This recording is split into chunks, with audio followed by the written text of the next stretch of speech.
thing screwdriver. Hey, you're videoing. We need a screwdriver. Now stand on it.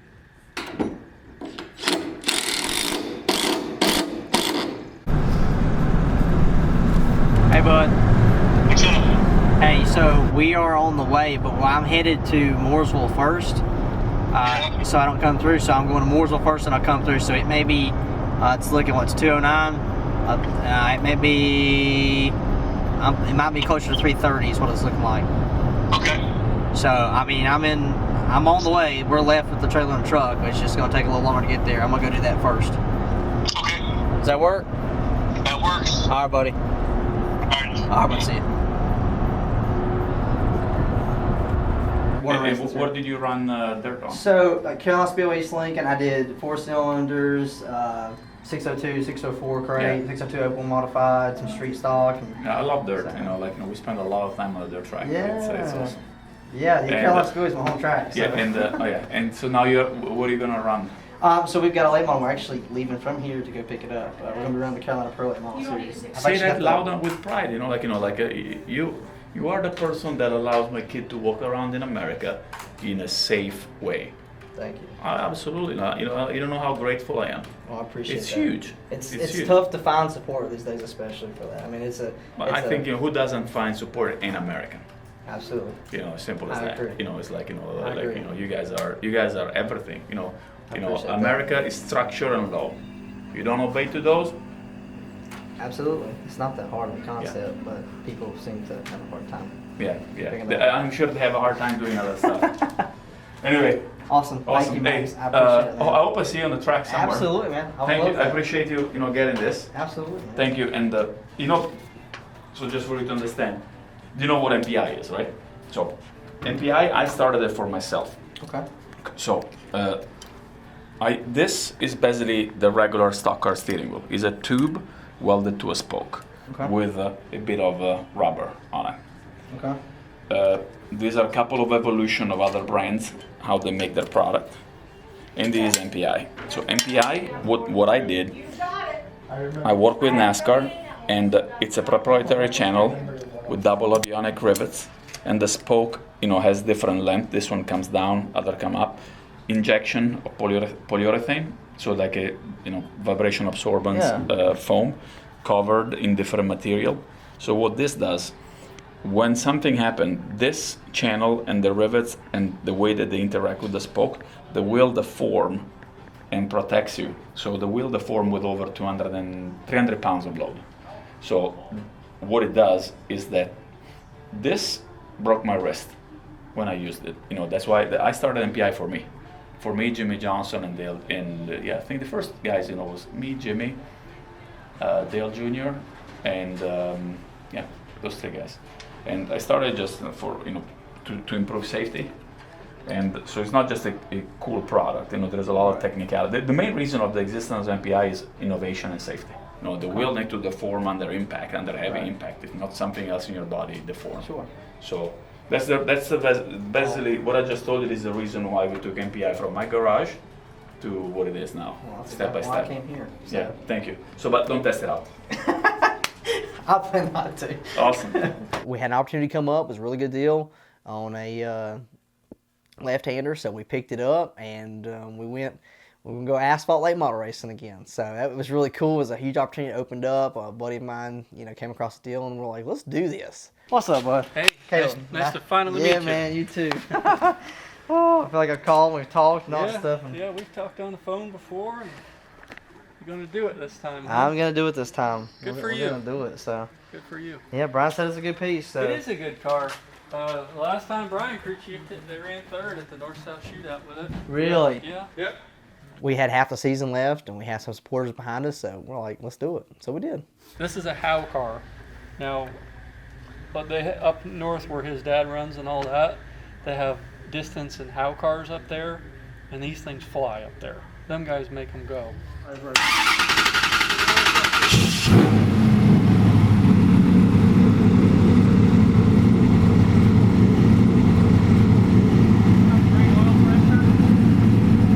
We wanted to take our, like I said, our funds and support with our team and apply it to the next form of racing. And we seen this opportunity to go late model racing, and we wanted to, like I said, progress into, you know, building our team, really trying to do everything we can to make that happen. And obviously that was our next step.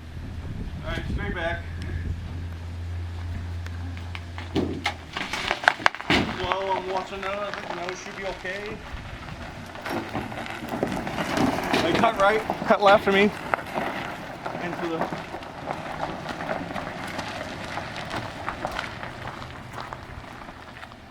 Everything's so precise. You know, when it comes down to when you're making an adjustment, you know, a tenth is everything. It comes down to making sure that everything, all your, you know, T's are crossed, I's are dotted, and, you know, everything's squared away. And brakes. We're gonna back you up a little bit. And brakes. Late models, one thing is because they're so adjustable. You have adjustments on the coilovers, the suspension, you got adjustments on the sway bar and the gear ratios, all those adjustments that you learn when the car is exhibiting a particular characteristic. What can I do to fix it to where it's working in the direction that I want to go to? So late models really give you the ability to translate what it's doing on the racetrack into what to change once you get into the pits. And that's one thing where the late model really works to teach these young drivers what it needs, you know, what you need to do.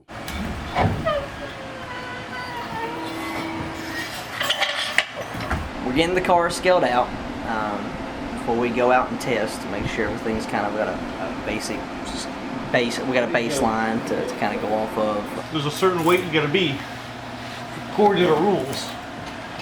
So we just make sure we're close. That way you have an accurate test. If we go out there and the weights are all weird, all cattywampus, then it's not gonna be an accurate test. We want to start off right, you know, as best as we can, you know, somewhere kind of centrally, and this is the best way to do it. So we're gonna go turn some laps at Hickory today and continue to try to build on what we're building here, and it's a big day.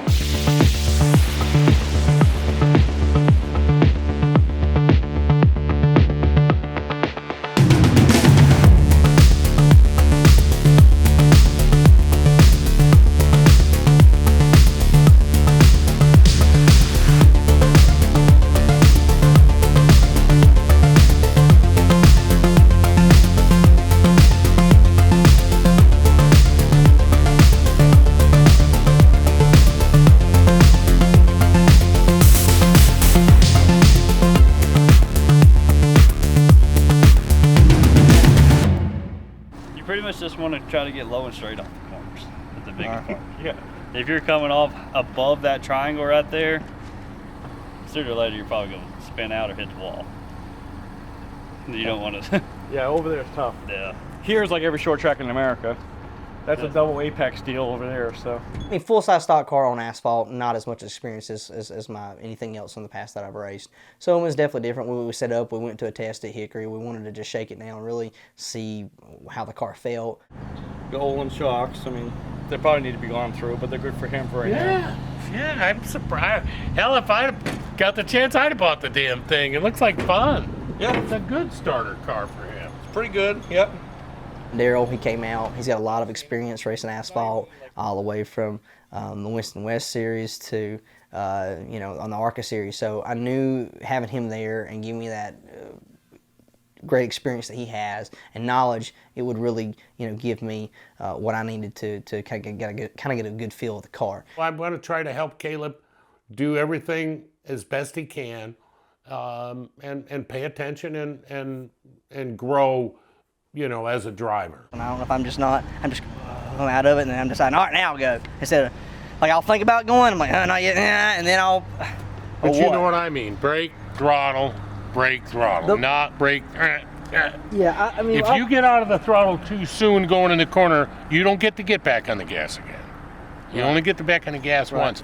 Because one thing, if you start getting out of the throttle too early and you get back on the gas in the middle of the corner, you'll get in the habit of that, you won't never learn how deep you can go in. Well, I think one of the things that Caleb really does have going for him is he pays attention, he listens, and he doesn't try to do something that he's not experienced with or not familiar with. He's going to take his time, get up to speed, he's going to pay attention, and he's going to learn along the way. He's not going to get reckless, he's not driving over his head, and that late model will be a good opportunity for him to learn the ropes.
Buddy of mine, Shane Lee, and he's a former Xfinity driver.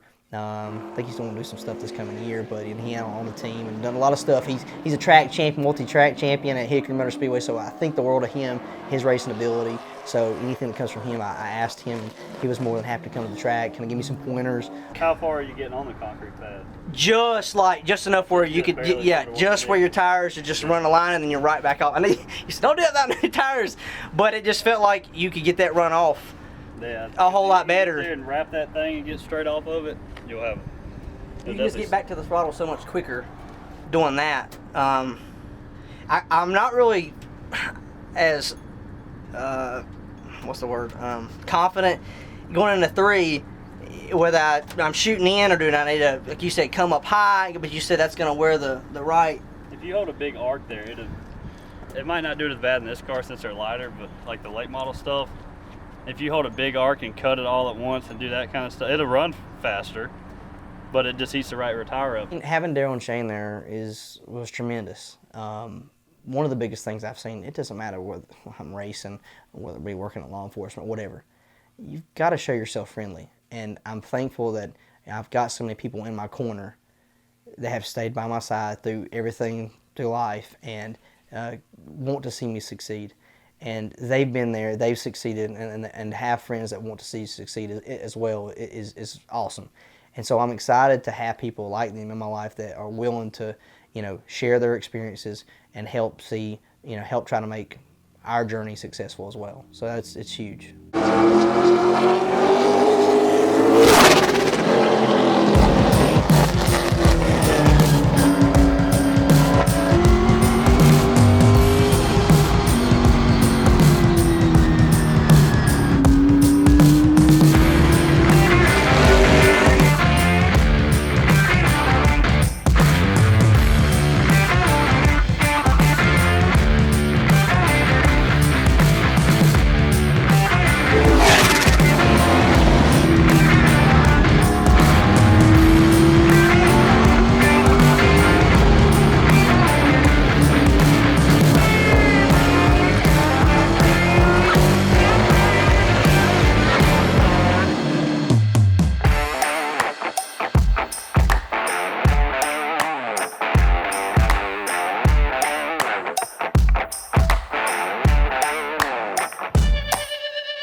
Carolina Pro Late Model Series is a series that a lot of drivers are coming into right now. I mean, it's a hot series. You know, I think the Cars Tour even created a pro division now because of the competition, and we were drawing some cars and stuff like that. But I mean, like I said, the series is a great series.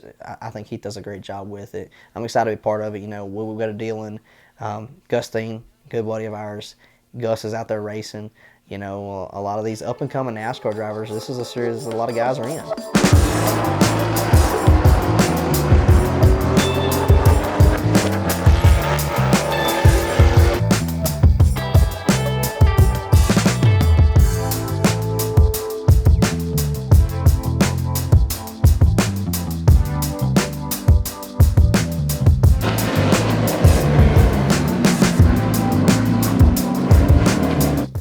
Definitely a respected series. It became more respected over time and how the series has grown. So I'm excited to see where it's going to go. I'm excited for us to keep getting experience with our car. This series kind of something where you just kind of want to prove your mettle a little bit? Yeah, I mean, absolutely. It gives you an opportunity to shake it up with some guys that you know are talented, and at the same time, you're learning.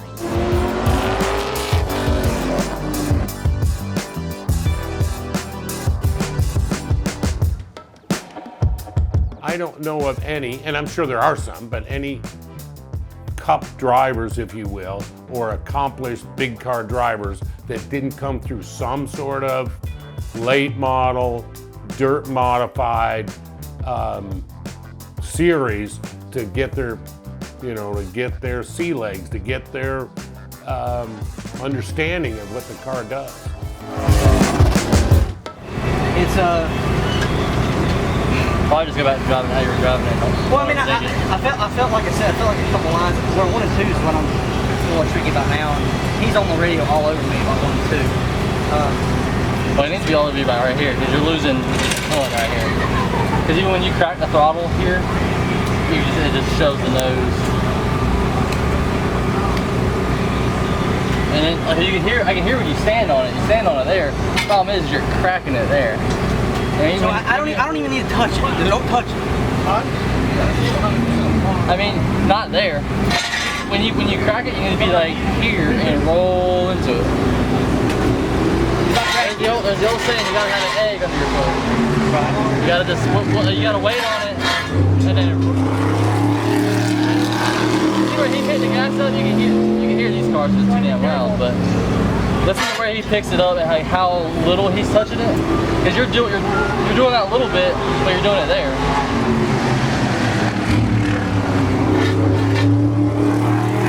Qualifying is absolutely paramount. You gotta get a good lap. So you gotta pay attention. You gotta try to go fast and try to be smooth. You gotta try to be calm. You know, they say smooth is fast. If you overdrive the car, you'll end up, it could make it worse.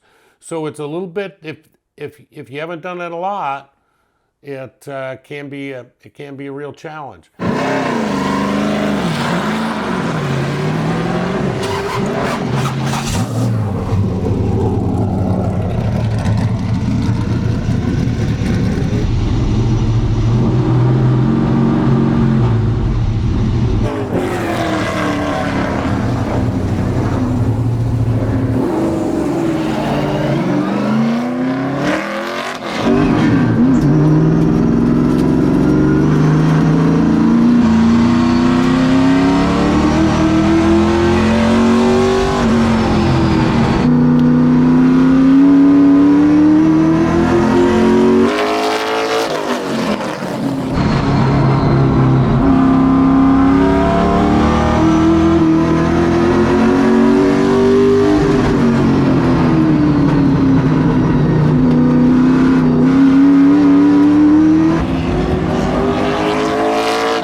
Got their qualifying spot.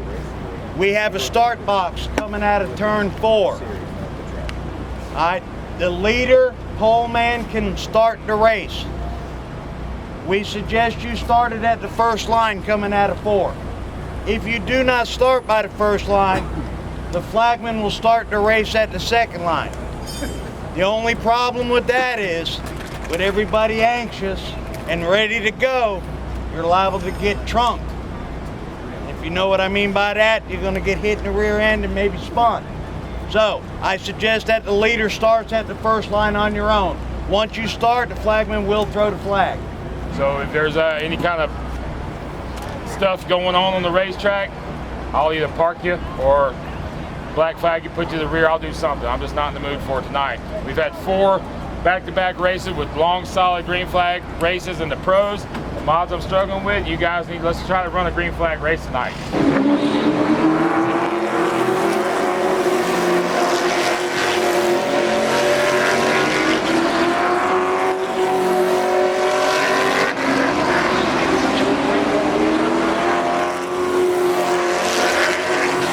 Freaking time, dude. I'm pumped. Let's do this. Frick yeah, dude. I mean, this has been a journey. I'm ready to go. This is what we've been trying to get to. Let's do it. I mean, that's the mentality I was. It was just like, let's go.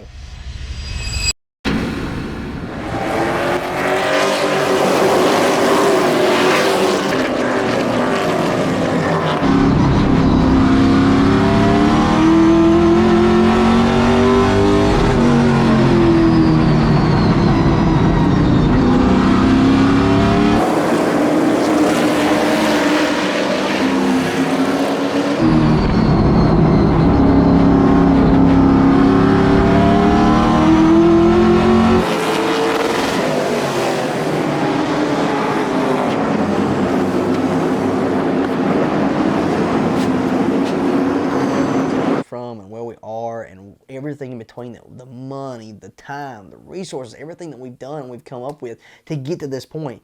And you think, and you can't think like it, but you're a team owner, you're a driver, you're all this stuff, and you're thinking, man, this could go south really quick.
Caleb, it was a crazy night. Tell me about your first ever Carolina Pro Late Model Series race. I mean, it was a blast. I learned so much today. Our goal going into it was to bring it home in one piece. We would love to finish on the lead lap, and that was kind of our goal. We did really well with it. I'm happy with how the race ended. You know, we were to make some really good clean passes. you know, we were able to stay out of anything. You know, nothing. It was a clean race. I mean, you could, honestly, at the beginning of the first race and that series and what we were concerned about happening and what we wanted to happen, couldn't ask for a better outcome. Top 10 first race in the series, never really showing up, never racing anything like that in that length and that series. And we showed that, hey, we can drive this car. We're here. We've definitely got to make some adjustments. We've got to put more money in the car. I mean, compared to what we have, compared to what other people had, we did really well. Take that momentum forward to the next race and keep clicking off and learning things with our team, moving our program forward and doing what we want to do. So I'm excited. This was a great finish. Couldn't really ask for more for your first start ever. And he'll get confidence as he goes, and that'll come. That confidence will come.